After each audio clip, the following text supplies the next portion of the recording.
25th డేకి అయితే enter అయిపోయామండి. ఇక్కడ చూడండి పూర్వాంశ్ ఏదో చెప్తున్నాడు. మీకు ఏమైనా అర్థమవుతుందేమో నాకు కమెంట్ చేసి చెప్పేయండి.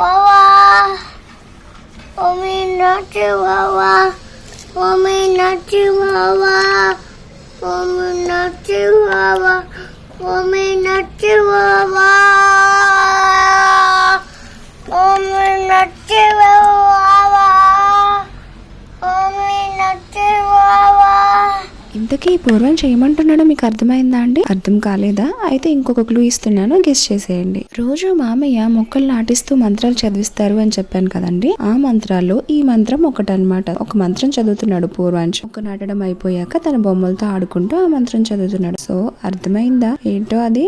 ఇంకా అర్థం కాలేదా అండి? అదే అండి, ఇది ఏ మాసం? ఈ మాసంలో మనం ఎవరిని ఎక్కువగా పూజిస్తామో దాని కోసం చదువుతున్న మంత్రమేనండి ఇది. ఇప్పటికైనా అర్థమైందా మీకు? అయితే కమెంట్ చేసేయండి మీకు ఏం అర్థమైందో.